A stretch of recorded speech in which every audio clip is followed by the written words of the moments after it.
the iced coffee, white iced cappuccino? Yep, that's it. All right, you can go forward. Thank you. Thank you. All right, so I just got done interviewing one of the agents that I'm coaching, and in his second year, he sold $19 million in sales volume. He earned $400,000 in income. And here's the thing. Yes, those are great results, but what's even more impressive, he did it in a brand new market. I mean, he moved across the country to a brand new market where he had no sphere of influence. So this isn't like an agent that, gets into the business, has this huge sphere of influence and has success right away. No, he went to a brand new market where he only knew his sister. And so in this interview that you're about to see right now, we're going to break down exactly what he was doing from a lead generation perspective. We're going to break down his entire lead follow-up system. He even role plays his exact scripts that's helping him get listings. We'll walk through his entire process so that you can just simply copy it and have the same success for yourself. So before we jump into this conversation, a lot of you have been sending me DMs on Instagram, asking me about like what a coaching relationship could look like. So if you want to have a conversation, I'm going to just simply put a link in the description of this video. Schedule a day and time that works best for you. I'll also pin that in the comments below. We can have a conversation, talk about what it could look like for us to work together. And then obviously you can decide if working with me makes any sense or not. So let's jump into this interview, get something to write with. There's a ton of takeaways, and simply implement what you're about to learn. Just quickly, give us a high level overview of how long have you been in the business? What type of production have you been doing? Where do you sell real estate? Yeah, so I've been in the business, just finished my second year. So this is the beginning of my third year. I sell real estate in San Clemente, California, which is the very bottom of OC, right above San Diego County. Last year, I did 19.9 million in volume, which was my best year because it's my second year. The year before, obviously, I didn't do that. But it's been a journey. That's for sure. It's been a journey. Yeah, I bet. Out of curiosity, 2 years in the game. So what were you doing before real estate that led you into this industry? I played college football. That was like my career, if you will.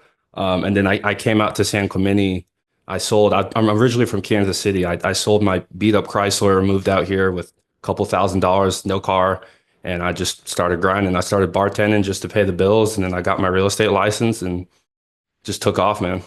So you're no stranger to hard work, which is what brings the unique, which brings this story to life, because not only are you just newer to the industry, but you moved to a brand new market. I mean, did you have a huge, pool of friends there and a huge sphere of influence, or did you not know that many people? No, the only person I knew was my sister, who I was sharing an apartment with, just to make it by. No, I didn't know a single person.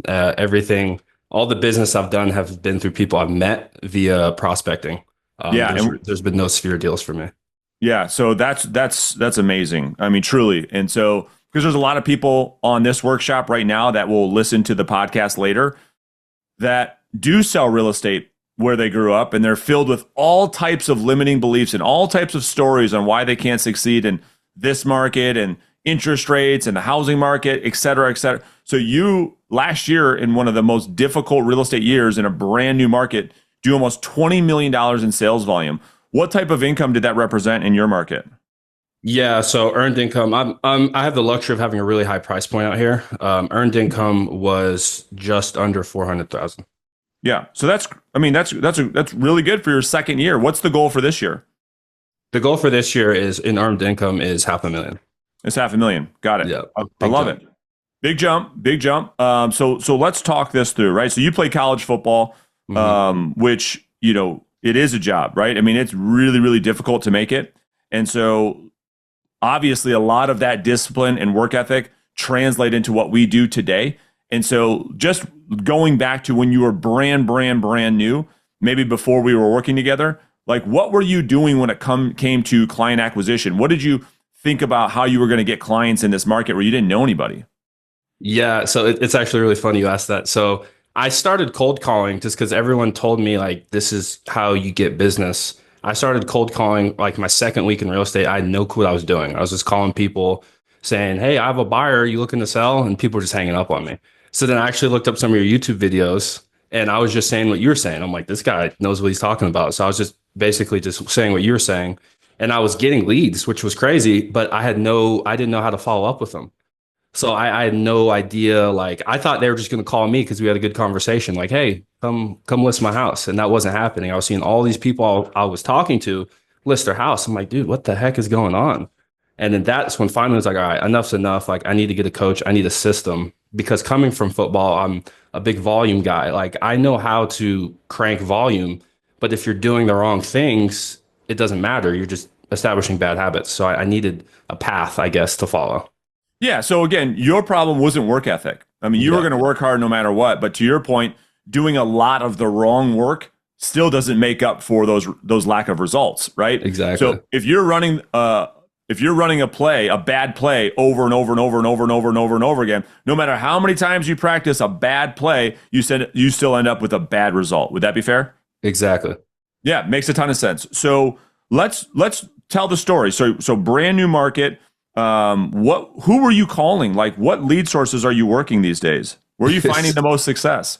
So right now, I really just call absentees and circle prospecting. I don't call expireds. I don't call cancels. There's really like no FSBOs in my market.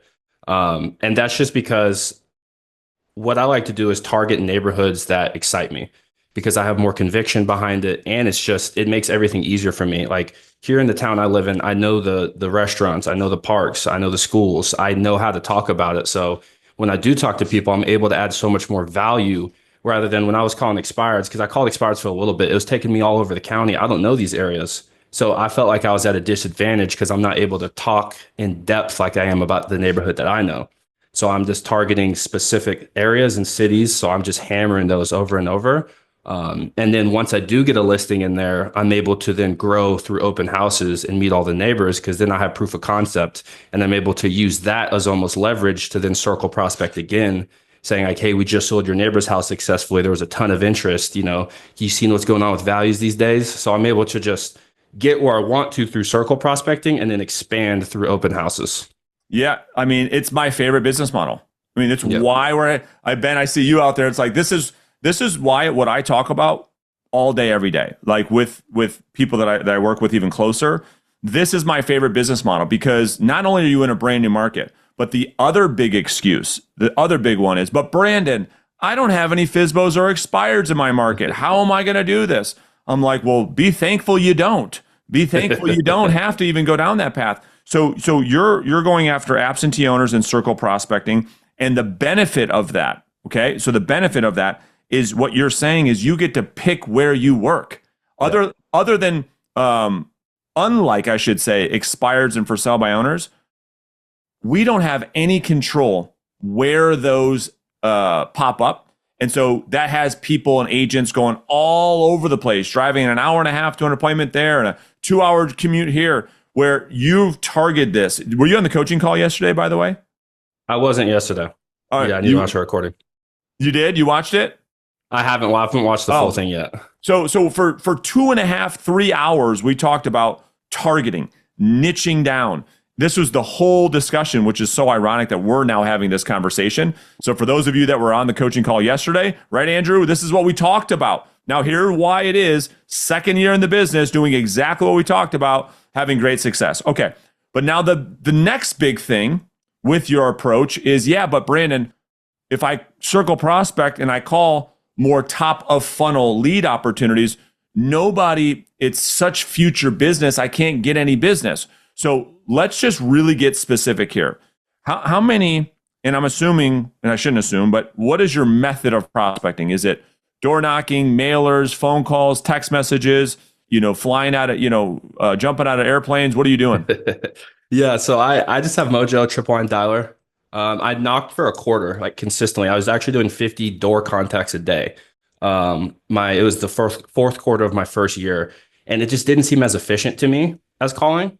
I like calling a lot more. And what I like to do is it's called warm knocking. If I have a good conversation with someone who, let's say 6 months out, I'll go to knock them then to get a face-to-face. So it's kind of best of both worlds. So I have the efficiency of calling, but I still get that face-to-face interaction. Makes total sense. Okay. And then are you getting the data from Mojo or are you getting the data somewhere else and putting it into your Mojo?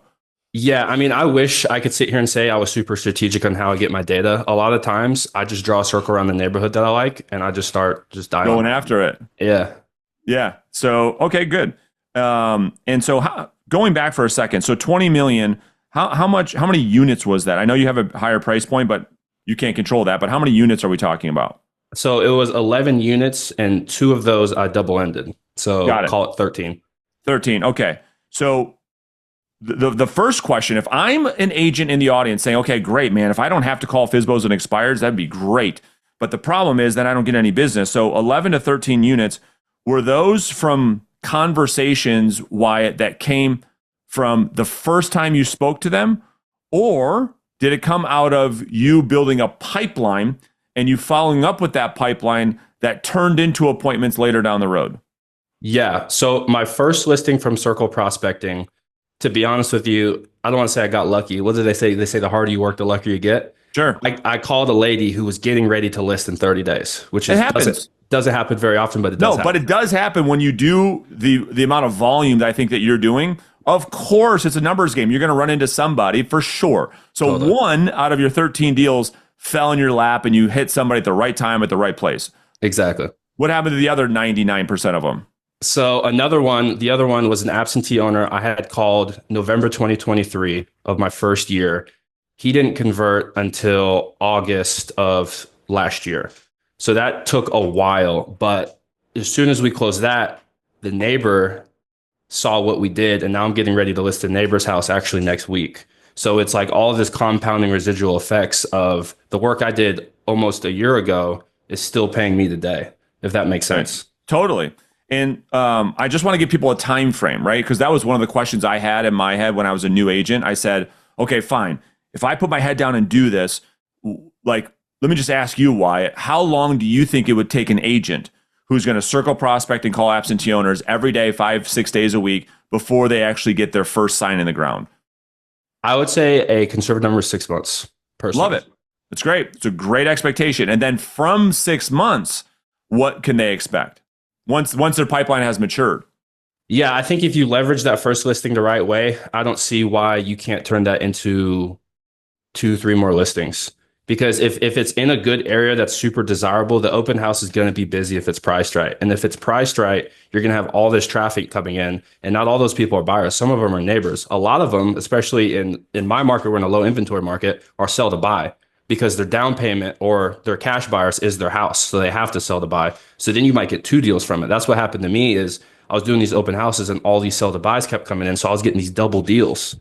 You know what I mean? So I was listing their house and then I was repping them as a buyer. And then on one of them, I was able to bring the buyer through the open house. So now you got 3 deals. So it all just compounds over time.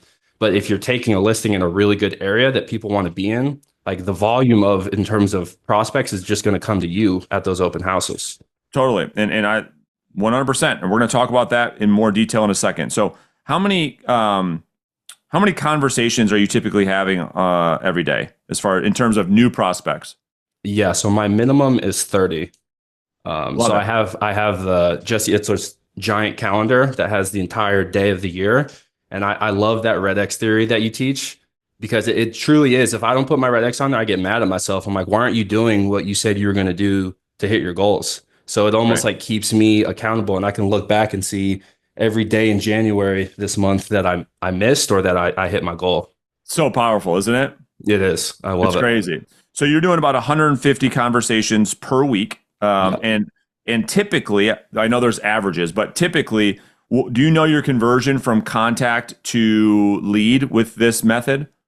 So I've basically been able to, through circle prospecting, for every 50 conversations I had, I'm getting 1 qualified lead, which sounds like a lot. But to be honest with you, like if you're getting enough contacts in, to me, it's like let's call it 2 leads a week. I'll take 2 qualified leads a week. Absolutely. You know what I mean? Especially at a higher price point neighborhood, it's like 2 leads a week over the course of a year. That's even if you're converting at 50%, that's a lot of money, dude. Yeah, no, I absolutely agree. I mean, with circle prospecting, when you do the volume, we know conversion's a little bit lower, but when you're getting 2 to 3 leads per week, what are you constituting a lead? Like, how would you explain that to the audience? Yeah, so a lead for me, so my hook question before I go for an appointment is I'm assuming that you already have an agent that you're committed to. If they say no one more to that, time. So everybody listen, this is what we've been talking about for it seems like 10 years. What's the hook? I'm assuming you already have a rock star agent in town you're committed to.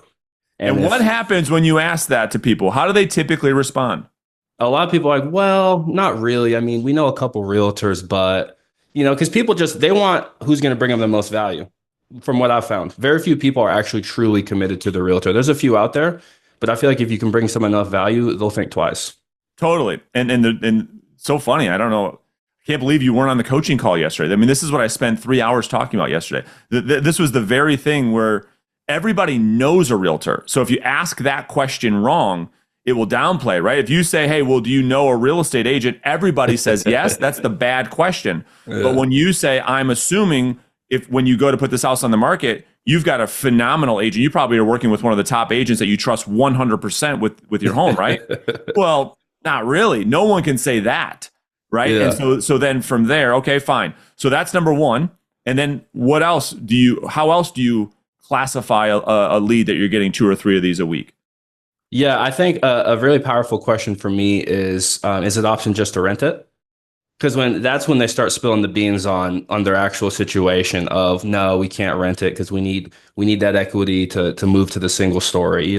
That's when they really start telling me like what the deal is, and then from there I can kind of start to pull timeline. It's just going through the dart.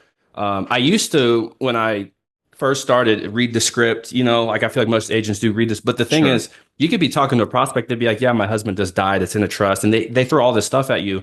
Script's gone at this point. So you just need to know, I feel like, what questions to ask to get the information you need to set the hook to then ask for the appointment. Yep, totally. And you're just doing straight circle prospecting. Like you're just drawing literally a circle. You're not targeting the list down at all to downsizers or free and clears, nothing like that. No, because I used to do that, but what I realized is I listed a guy's house who sold. He just closed on that house 3 months ago, and then we listed it 8 months after he bought it. Just because he had a couple houses, he was like, I don't really want it anymore. So I started to realize like, hey, there's a lot of people out there that might want to just turn around and sell because what appreciation has done in my market. But also, I just want to be able to talk to every single person in the subdivision. Like, Yeah. even if they tell me, hey, I'm never moving, at least I talk to that person and now I know so I can move on to the next house. It takes a little longer, but to me, it's like I want to talk to every single person in this tract. Yeah, totally. It makes sense. And so, can we do a little role play so people know kind of what this conversation sounds like? Sure. Yeah. So, ring, ring, ring. Hello, this is Brandon. Hey, Brandon, what's going on? This is Wyatt. I'm a realtor here in San Clemente. I know I'm calling you out of the blue. I was just hoping to ask you a quick question, if that'd be okay. Yeah, no problem. Yeah, I'll be super fast. Appreciate it. I was just calling about this property on 123 Main Street. I just get the feeling if I were to ask if you had any interest at all at selling with what's going on with values, you'd probably say not a chance, right? Well, no, not necessarily. I mean, we've been here for a while, and we've been thinking about it, but we haven't really made any decisions yet. Wow. Brandon, I'm actually shocked to hear that just because of the desire of this area. If you don't mind me asking, what about this property, this area just isn't working for you right now? Well, we like I said, we've been here for a long time, and so we're just looking to get something, eventually get something a little bit smaller and downsize. Gotcha. Okay. So just a little too much house for you. That's right. Gotcha. That makes total sense, Brandon. And if you don't mind me asking, I mean, when you do go to get that smaller house, is it an option just to rent this out and cash flow it, or? No, no, no, no, no. We don't want anything to do with being landlords. Yeah, I get that. It can be tough, especially in this state. Okay. Well, Brandon, let me ask you. I mean, before I let you go, I mean, let's say I'm not saying I have a buyer now, but let's say I were to be able to generate offers for you within the next 60 days. Would that cause any issues for you down the line, or do you think that would be perfect according to your timeline? No, I think that'd be way too fast. We're probably not looking to do something until probably next year. To be honest with you, is when we're kind of looking to do something. Gotcha. Okay, that makes total sense. So next year. So it's not a fire sale. It's not something you guys have to do anytime soon, which is a great place to be in, it sounds like. Yeah, we're gonna get through this year. We're gonna take care of some things and do a little bit of upkeep to get the home ready. But yeah, we're gonna be looking at this probably next summer. Gotcha. And Brandon, I'm assuming when you do start to ramp things up, you probably already have a rock star agent here in town that you're fully committed to. Did I get that right? No, no, no. We don't really have an agent. Okay, gotcha. Well, Brandon, I'll tell you what, I gotta hop on another call here, but before I let you go, I mean, would you mind if I ask just one more quick question? No, sure, go ahead. Yeah, I mean, Brandon, I know I'm just a stranger calling you out of the blue, so you let me know if this makes sense. But a lot of times what we like to do for our clients here is when people are, let's say, 6 months to 8 months out, we like to do what we call a preview appointment, just so we can get eyes on the property and start to give you some tidbits on things that you could do to get the home ready ahead of time. That way, to when you guys are ready to make a move, it's not just rush in, fire sale, trying to get everything together. Would you see any value in that at all, Brandon, or do you think that'd just be a total waste of your time at this point? Yeah, that's a great question. I wouldn't be opposed to that, but probably when we get a little bit closer, not right now. House is just a disaster right now. So maybe when we get closer, we can definitely do something like that. Yeah, it makes total sense, Brandon. I guess at this point, I definitely don't want to be the annoying realtor. I mean, at this point, when do you think it makes sense for me to follow up with you again? Yeah, why don't you why don't you give us a call, maybe early next year. Okay. Early next year, around January. Okay. I'll shoot you a call then. And Brandon, in the meantime, if you think of anything that pops up that you have a question about, feel free to shoot you a call. Our office is just down the street, and I'm happy to pop in and assist any way, shape, or form. Okay. That'd be great. Gotcha. Thanks, Brandon. Nice. Okay, good. So go ahead. Okay. I was just going to say, a lot of the times with circle prospects, I'm not asking for an appointment because my appointment is the follow-up call, and the follow-up call, I'm asking for the appointment. So the initial call, I'm just seeing when to call again to ask for the appointment, if that makes sense. Absolutely, especially if someone's like a year and a half out. I thought that was really, really good. Even the way that you presented the preview appointment value was really, really good. It makes sense why you would have a realtor over before you're ready to get things prepared. I thought that was really, really good. And you're obviously good and comfortable over the phone. And so it makes sense why this is working for you. All right, so now let's shift off of the first call. So we talked about who you're prospecting, what you say, how you say it. Now let's talk about the importance of lead follow-up, Wyatt, and what you're doing there that turns these contacts or these leads into an appointment. Like, can you walk us through the importance of lead follow-up and what you're doing? Yeah, so this was my weakest pillar, if you will, before we started working together, Brandon. I was just losing. I think I lost 8 million in volume last year because my lead follow-up just wasn't where it was supposed to be. So this is something I've really been working on. So the biggest thing that's helped me is mailbox power has completely changed my business 100%. But B is asking, just like I did you, when it would make sense for follow up again. Because I never asked that question before, so I was just guessing. So now you were forcing. You would say to yourself, well, I'll just call this. Yeah, that's what most people do. So you're just saying, hey, when would it make sense? It's like the best language pattern. When would it make sense to X, Y, and Z? Go ahead. 100%. That changed everything for me. So then when they tell me, just like you said, January, I'm probably going to call them in November. Nothing's worse than saying, hey, call me in January. And then I see their house on the market in December. Like right. It keeps me up at night, man. That's my pet peeve. So I always call them a little early. And then basically when I follow up with them, I'm basically just picking up where we just left off about getting together. When would it make sense to get together? And just trying to add more value. In the meantime, though, before that follow-up call, I like to send them emails and texts of comps that pop up. Because I'm trying to act as if I'm already their agent before I have that contract signed. Because then it's like, if this guy's been keeping us updated on comps, he's keeping us updated on our value, he's checking in, like, why would we interview anyone else? I feel like most people don't want to interview multiple realtors. You know, like I don't want to interview multiple CPAs. It's like, if you can do what I'm asking you to do, why would I interview anyone else? I feel like that's, from my experience, that's what I've ran into is like, if you can just give them a good service from the beginning, most of the time, I usually don't have a lot of competition that I'm competing against when it's time to present. Yeah, we're going to talk about that presentation in just a second. So just for context, because if I'm in the audience, I'm saying, well, mailbox power, what are you sending them exactly? What cadence are you sending it to them? Are you just doing the monthly seller nurture sequence? Yeah, so I have the weekly. I just used your templates, basically. I have the weekly and the monthly. I just put, obviously, my branding on there. And if they're selling, I'd say within the next 6 months, they're getting a postcard from me every 5 days. If they're selling within the next year to 2 years, I'll keep it monthly. Yeah. And then the secret weapon is that brownie, man. That's every time I send that, they either call me or text me. Of course. It's law of reciprocity. Yeah. So do you send the brownie on the 5th mailer, or are you sending it on the first one? I send it on the 5th, but if I get a preview from the initial call, I send it after the preview. And I put a message on the brownie that says, thank you so much for inviting me into your lovely home with, just like some frou-frou stuff. and they really appreciate that. It's almost like a gift that I send right after I leave. Smart. And then your emails and text, because everybody wants to automate all of their follow-up. Are you doing these manually? Or are you setting that up on something in your MLS that's shooting out comps that when they hit the market? Or how are you executing on your emails and texts? Yeah, so I used to be big into drips, but I realized that drips are just so unpersonal, and it's just, I feel like every realtor is putting someone on a drip. So I try and keep it pretty personal if possible. So what I do is I just check the inventory every morning, and that's why working one area is easy because I just check the inventory in my city, and when something pops up, I can just send it to those prospective people, because there's only really 7, 8 major neighborhoods in my city. So it's really easy to manage in terms of when something new pops up to send it to someone if it's in their area. Totally. And what would that email or text sound like? Like if I'm on your list, what would it kind of feel or sound like?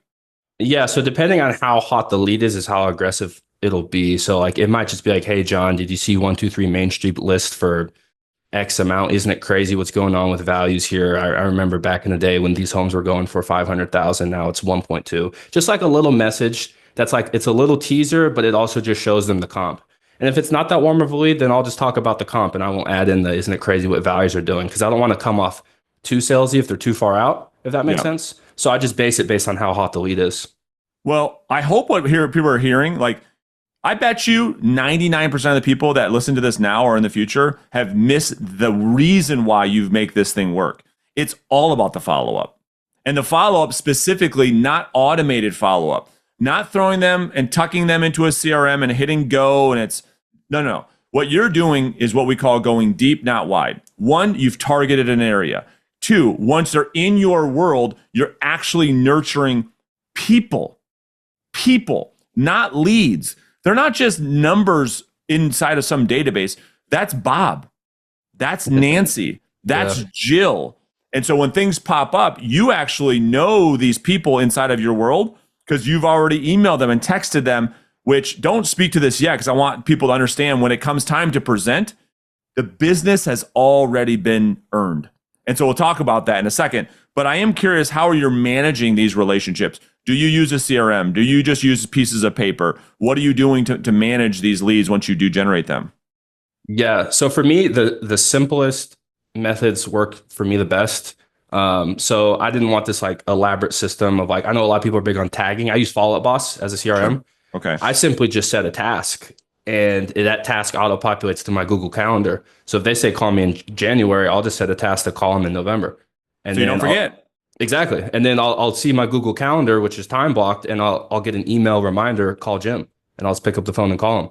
And maybe I'll get 10 of those a day, but then it's just a constant reminder of, because those calls, some of them might be an hour if they're chatty, but some of them they might not answer and I got to call back. So that's only like a 30-minute time block to an hour time block, really, a day to just stay on top of these people. Absolutely. And so when it comes to actually setting a listing appointment from the database, would you say that the vast majority of them are coming via the voice-to-voice conversation over the phone or because of your email, text, and mailbox power? In other words, if you had to only pick one method of lead follow-up, would it be phone calls, emails, text, or mailbox power? What would it be? 100% voice-to-voice. That's right. So talk about the importance of that and what that conversation typically sounds like and why you pick that one. So to me, the mailbox power, the emails, and the text, that's all just kind of like the sides to the entree of a voice-to-voice conversation. Like, I don't think someone's going to get a postcard from me and want me to list their house. That's right. That's just a reminder of like, hey, I'm still here. I'm still doing business. It's the voice-to-voice is where you set the appointments. The voice-to-voice is where you get pain. The voice-to-voice is where you build rapport and trust. It's the other stuff is just kind of just icing on the cake, if you will, just for them to remember you and to take your calls when you do call.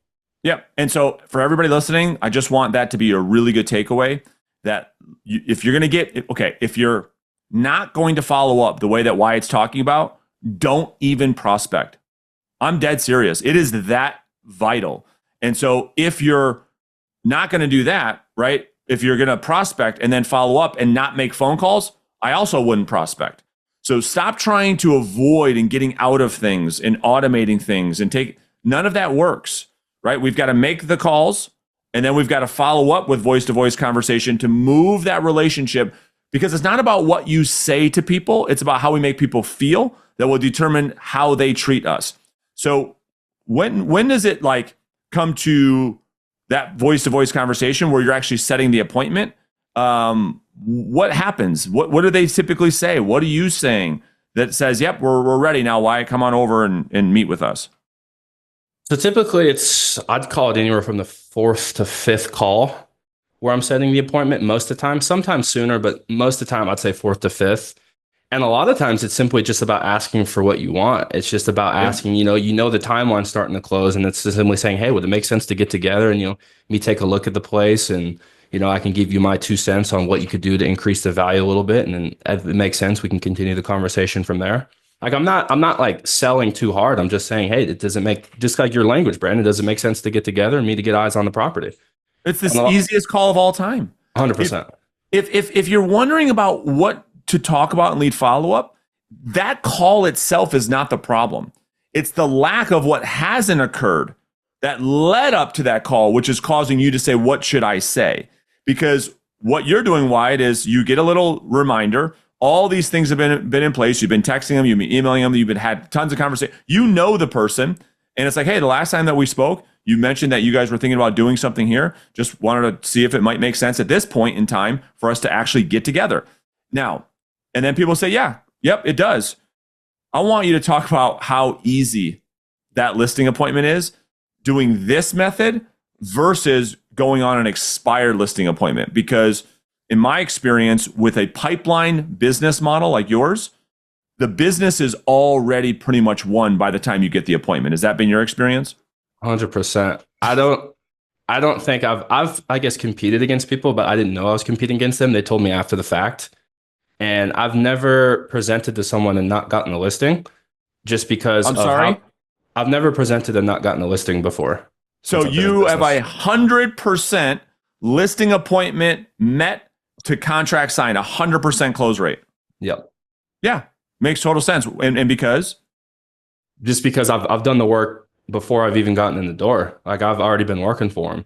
So to me, it's like there's really no reason for them to not sign with me unless they want to take a discount broker. But they know up front that I'm not a discount broker just based on the white glove service that I'm giving them. And I can already, a lot of the times, another reason why I like circle prospecting is I've already met a lot of these people at my opens. And I can be like, hey, do you remember how I treated you when you came into my open? I shook your hand. I looked you guys, I said hi to your kids. I showed you the house in a very eloquent manner. That's the same thing I'm going to do to buyers that come into your home. So they can already see the value because they've already seen the proof of concept.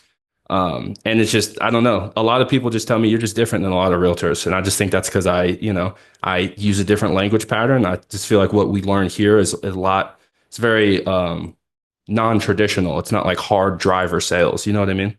Yeah, and you're shooting people straight. And just by this interaction, you are very different. Like, you are very trustworthy. Like, you're likable. Everybody on this workshop right now is probably like, yeah, dude, this guy's got it going on. And so to which extent do you actually have to even present? That's really the question. Are you having to go through the full listing presentation to earn the business, or are those conversations pretty easy? No, most of the time they're showing me the house and they just want to know my opinion on value. And then from there, it's kind of just, that's it. Like that, I haven't really had to like roll out the full presentation. Like, I don't think ever, to be honest with you, now that I think about it. It makes total sense. I don't think I ever have. So that's the other added benefit, you guys, of like this model. It would be like, Josiah, you saying to yourself, okay, there's 2 paths. It's like, okay, and I'm just looking at people wide in the audience. So you're like, Josiah, who the hell is he talking about? So these are just people in the live audience right now. It's like, you can go path 1, right? Which is this low hanging fruit. We call it this like those are the blood infested waters. The business everybody's competing with. That's the hardest to get. You have no control where that's at. FSBO's expired land. Have to be really good with your presentation. Have one shot at it. You can't build a pipeline because it's one and done. Or if you could be a little patient, like 6 months patient, you could have a completely different business. And that's my next question for you is, do you love your business? Like, do you resent this at all from the standpoint of like, you can do this when you want, you can go on appointments when you want, you probably have tons of freedom, tons of flexibility. There's no urgency. There's no stress around prospecting. unlike there is when you're going after FSBOs and expireds. Can you speak to that lifestyle? Yeah, so you kind of hit the nail on the head, Brandon. I have a ton of fulfillment from my business model because I like the people I'm working with. That's right. Whereas when I call expireds, I've never gone on an expired appointment that I can remember because when I talk to them, they're so resentful, they're bitter. They'd be like, well, I have 20 other agents that do it for this. And I'm like, cool, hire those agents. I don't want that business model. That's not why I got into real estate. And yeah, doing it this way takes a little more time, but I just didn't care. Like when I first started in the business, I almost ran out of money, but I didn't care. I was like, I'll put everything on a credit card because I know my time's coming. Because I know if I keep having these conversations, it's inevitable. And luckily, not too long after that, it did. That's right. That's right. Okay. So let's talk about the flywheel, and then we're going to open this up for Q&A. So if you guys have questions for Wyatt, start getting in line now. Okay. You can raise your yellow Zoom hand. We'll get to you guys. So what I mean by flywheel is you do everything we just talked about for the last 30 minutes. Now you get a listing.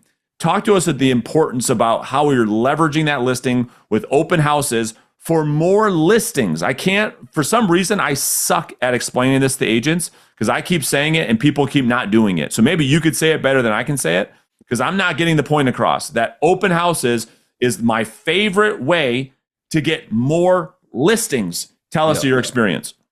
In my opinion, open houses are the highest leverage, I guess, prospecting you can do. Technically, it's not outbound because they're coming to you.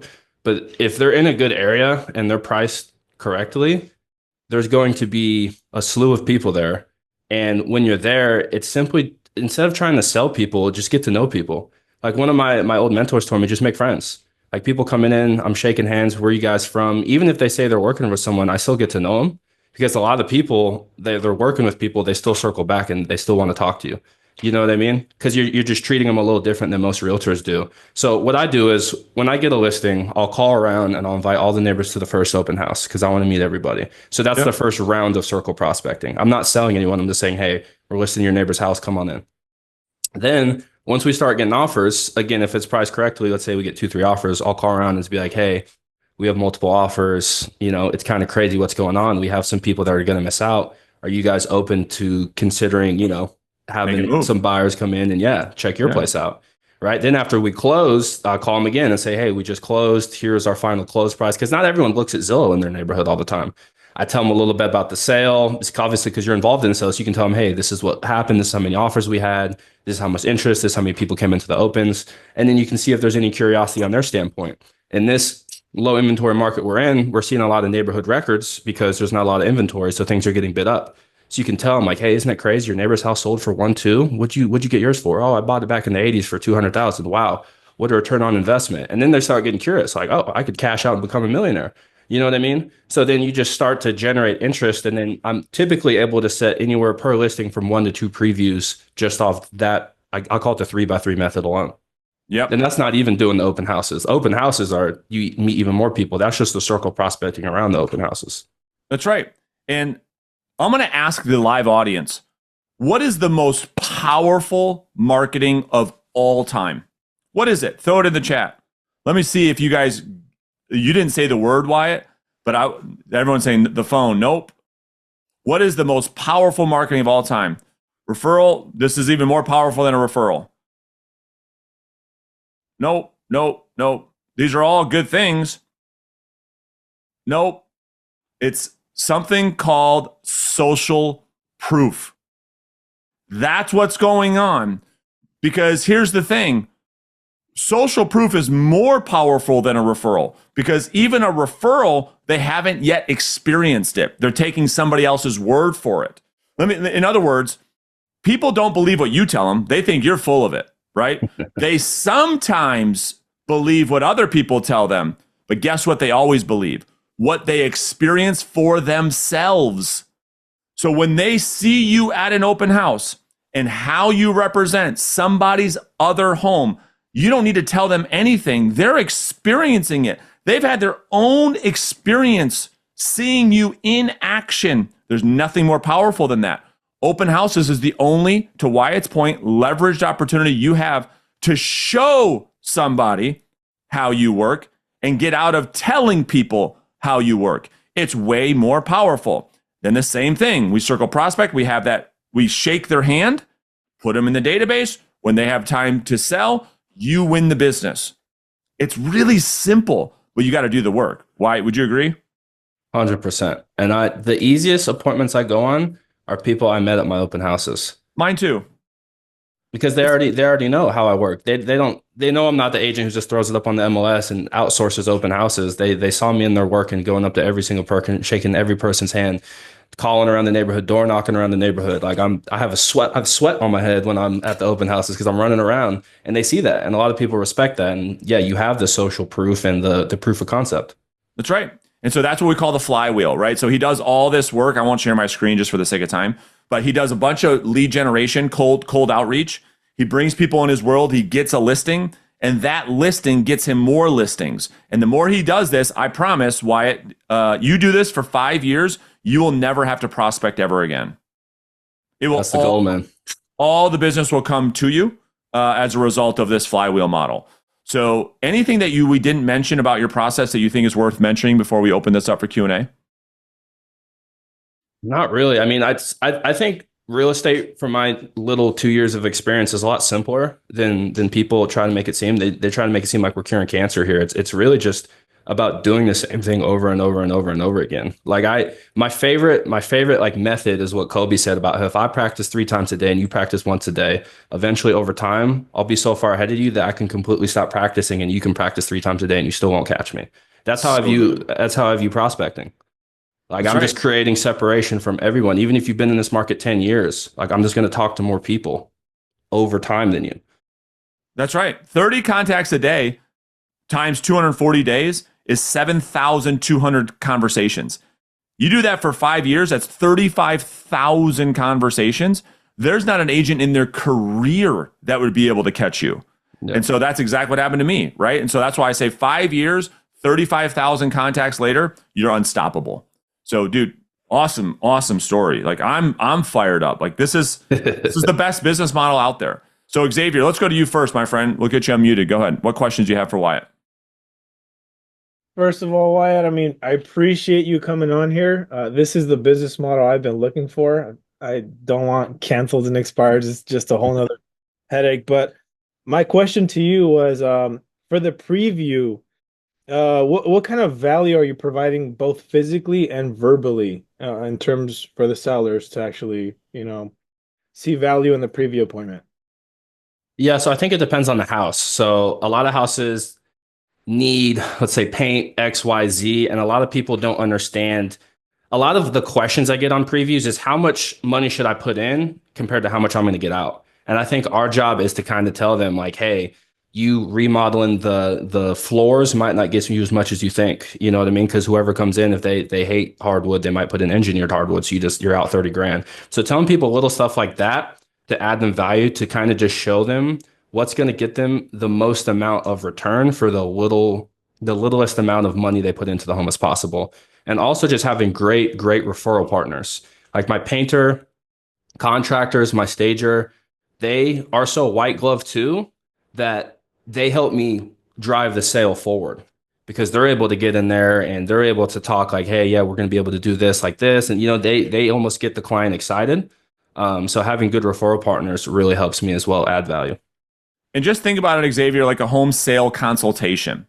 Think about, okay, if this person's thinking about selling, what are the things that are the most important? So one is talking about exactly what Wyatt's talking about. Hey, so what's going to maximize your return? That's number one. Number two, what's the market like? Is it a buyer's market? Is it a seller's market? How long are homes sitting on the market? What can you expect when you hit the market, right? All these things is what you want to provide in that first consultation so that the next appointment becomes you just going there to get paperwork signed. Okay. Yeah. And then I did have a follow-up if it's okay. Go ahead. Yeah. How did you pick your neighborhoods? Yeah. So for me, it's all just about the city that I'm in. So I have let me see if I can grab real quick.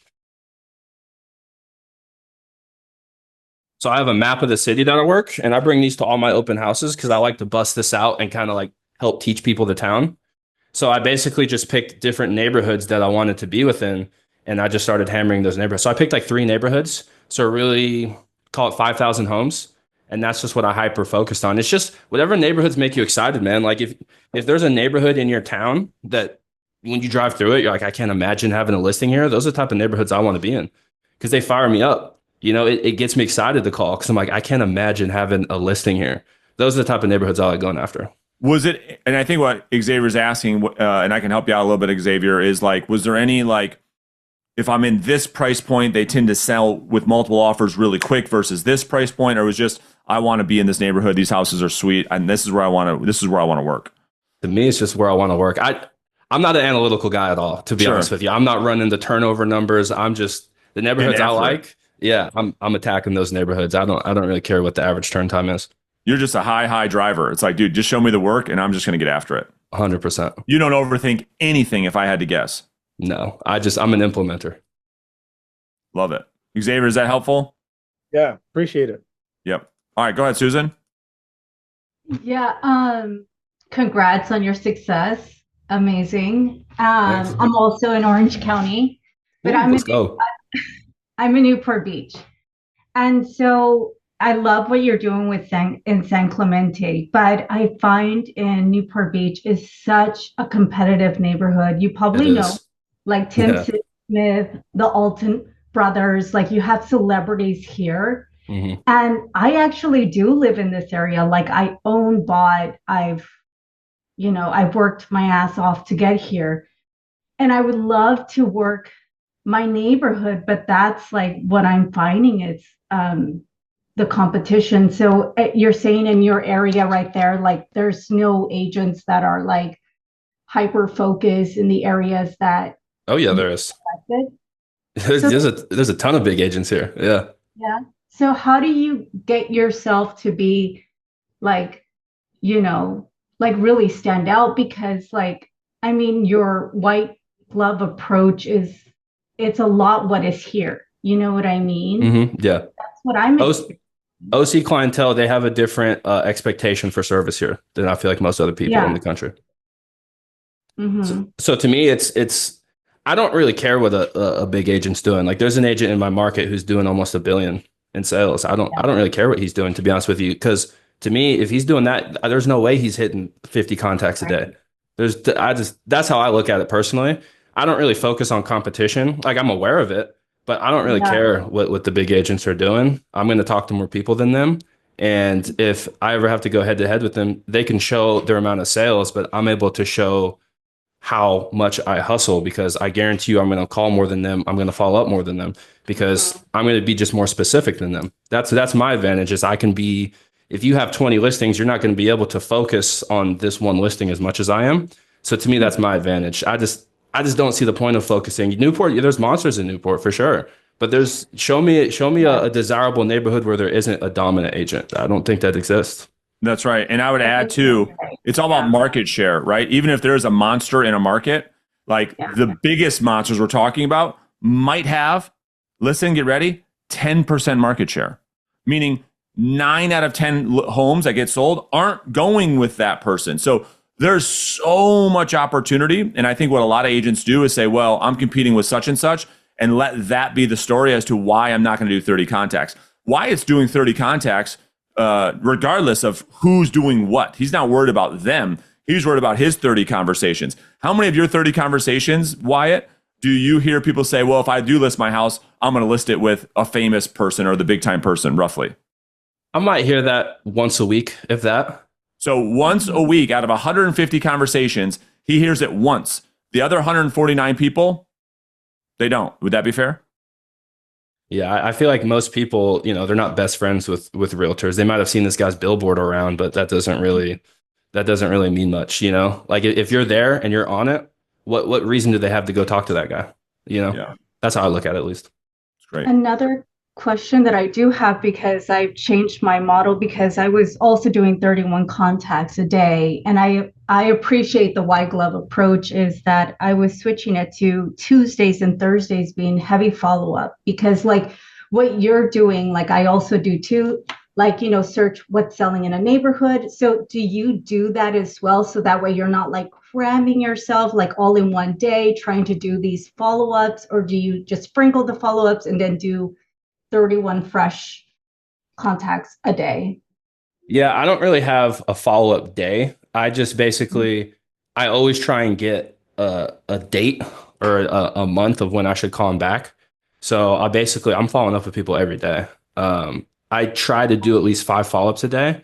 Fridays, I send out a lot of texts just because I want people to be thinking of me over the weekends when they're going to open houses, or, a lot of people think about real Right. estate on the weekends, but I wouldn't say it's like Tuesdays are for follow-up. That's not really how I do it. I just kind of just set in different follow-ups throughout my calendar as I'm talking to people. And then Mhm. whenever it's on my calendar, I just call them. So I'd say I'm Yeah, following people 7 days a week most of the time. got it. Well, thanks, man. Yeah, thank you. All right, go ahead. We'll grab a couple more. Go ahead, Ben. Yeah, I'm in Kansas City, so Let's go. I'm from Kansas City originally. let's go, let's go. My question was, can you borrow a listing to like do a kick-ass open house for, or do you think it doesn't generate like the same type of results maybe? Yeah, so I actually got my first deal ever doing someone else's open house. And that's definitely something I would do if I was a new agent. I just wouldn't overdo it. I used to just do anyone's open house. Like Yeah. it could be a listing that was overpriced and has been on the market 200 days. I don't think there's a return there. I'd rather just call on the weekend if that's the case. But if you can get a good listing in a desirable area that's somebody else's, I would do that all day because you're going to meet all the people in there. Like I think that's a really high leverage opportunity. I just think you need to be particular on what opens you're doing, because if it's not a good open, I think calling's higher leverage personally. So Ben, I just put in the chat a podcast I did with Payson Robertson. So he does 7 open houses a week. He does a lot of them. There's a ton of nuance in there and how to get listings from other agents. That might be a really good thing for you to check out as well. But I agree with Wyatt 100%. You can absolutely, you don't have to have any of your listings to do this. Cool. I appreciate it. Yeah. Go ahead, Chiefs. Matt. Oh, go ahead, Ben. What were you say? Yeah, go Chiefs. Let's go. Go ahead, Matt. Hey, White, congratulations, man. Like what a story you got, man. So, I think this will be a pretty quick question. What I'm wondering is because you're doing circle prospecting absentee, when you have that first conversation, are you offering to do any sort of like price analysis on the home during that first conversation to kind of to get them excited to continue the conversation, or not really? A lot of people ask me like what's my home's worth over the phone. I don't like giving that number because a lot of the times it disqualifies you. Because if they've done a ton of remodel work and you tell them 1 million and they think it's worth 1.8, they're never talking to you again. So what I try and do is like I'll run the comps if they're just like I need to know, but I try and get a preview first because I tell them I'm like I'm not an off the cuff agent, and me giving you a price never having seen the home would be negligent of me. So why don't we get together? I can get eyes on the home and then I can run you an analysis 30 minutes after I leave. So I would try and leverage it to get an appointment. Obviously, that's not always going to work, but I think sometimes running comps before you've seen the house can actually kill a deal, if that makes sense. 100% agree. It's just like an appraiser. Appraiser would never do that, Matt, either. That's why banks don't trust realtors. Banks trust appraisers because appraisers go through the property. And so to give a CMA without walking through it is really walking a tightrope of like malpractice. Yep. Oh, well, okay. Thanks, guys. I appreciate that. Yeah. Anil, go ahead. Hi, can you hear me? Yeah, we got you loud and clear. Okay, perfect. So Wyatt, when you say that the people see how hard you work during open house, what do you mean by that? What is it that they see that's so special that they like about it? I think it's just the way I communicate with people. When people walk in, I shake everyone's hands. I think that's really important to me. I don't like people coming in and you ever been to open houses and some realtors are just in the corner on their laptop and they're like, "Yeah, let me know if you have any questions." I take the Totally. complete opposite approach. I shake everyone's hand. I ask them where they're coming in from. I used to put food out. I don't do it as much anymore. Because sometimes neighbors who were never so like to hang out too much a little bit, if you know what I mean. So I kind of just keep it simple, and I have a map. I'm helping teach people about the area, and I'm saying, hey, you guys should check this restaurant. Even if they say I have an agent or I'm not selling, you guys should check this restaurant out for lunch, or you guys should go check out this, this view up here on this like little lookout we have. And I'm just teaching people about the city, about the neighborhood, and about the area. And I think that's where I'm able to hook people is just like this guy knows this area and he knows what he's talking about. So if I were to look for something, like I would want his opinion on it. I think that's kind of my leverage point, if you will. I'm just really personable, and I don't view people as leads. I just view them as people that I just want to get to know and talk to, and a lot of the times it works out for me.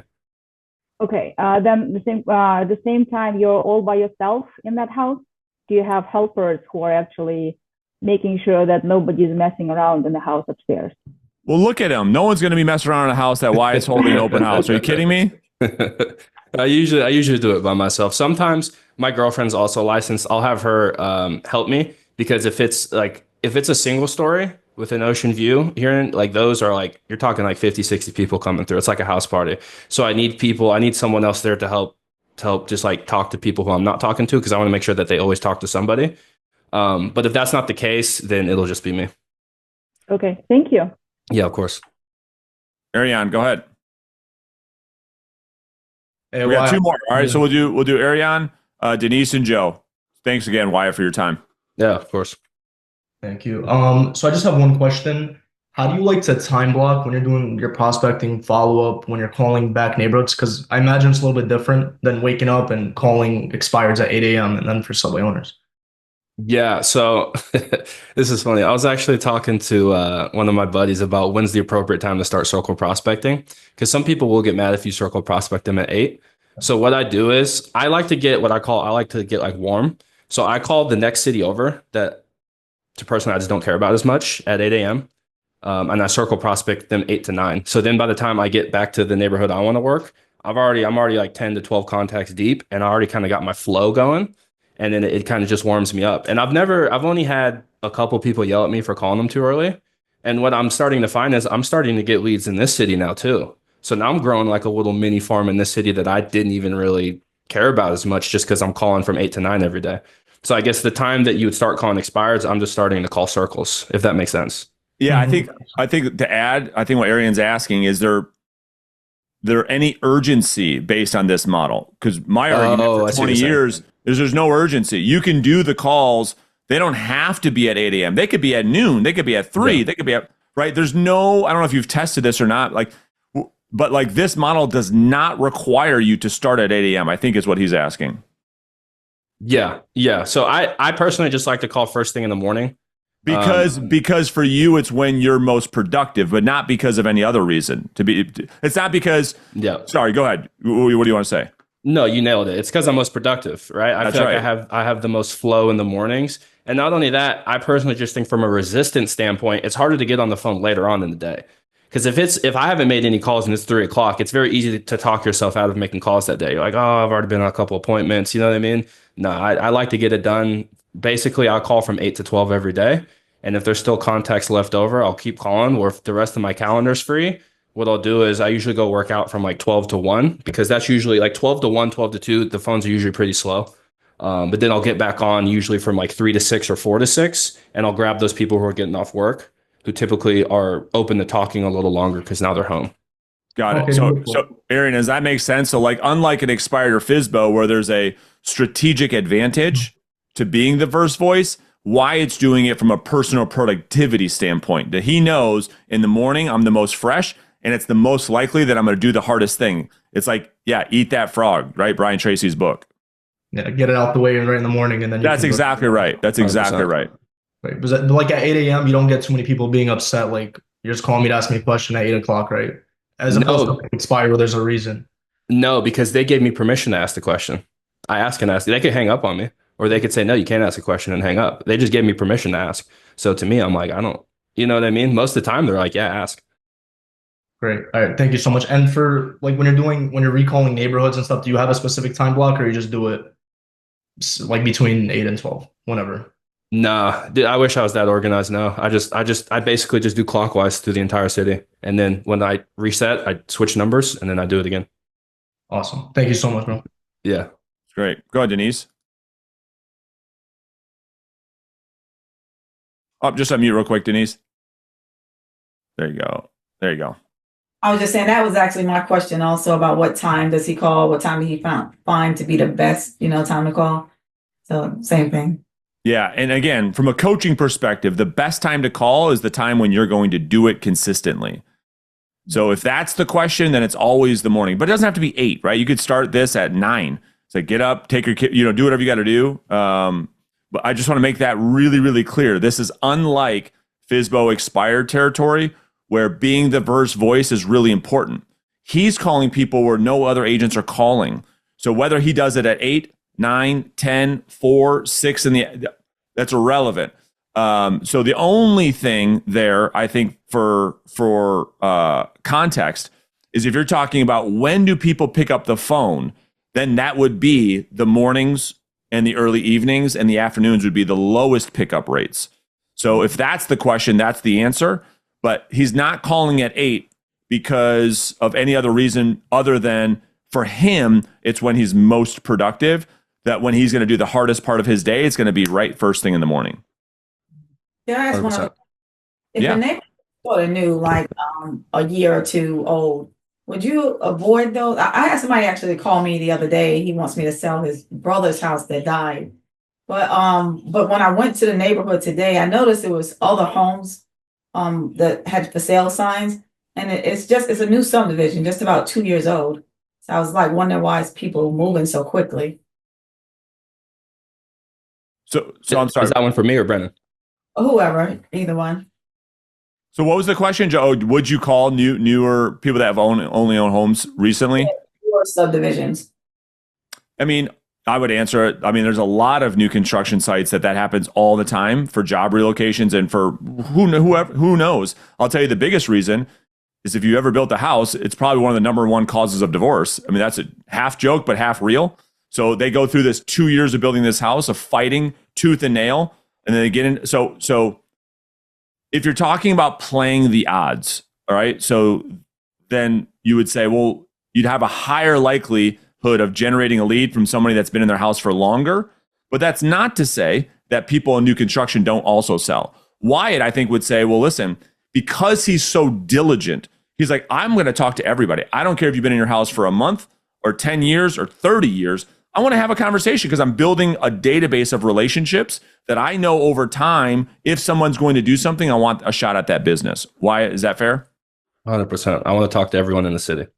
There you go. All right, let's get one more from Joe, and then we got to give Wyatt. He's got to go back and do some more prospecting. Hey Wyatt, thank you so much for sharing. It's always good to hear like success stories in our market. I'm also in Orange County in Mission Viejo, practically Nice, man. practically neighbors. But Yeah, we're neighbors. well, I have a quick question. It's kind of taking a left turn. I know you like to do open houses. I do open houses as well.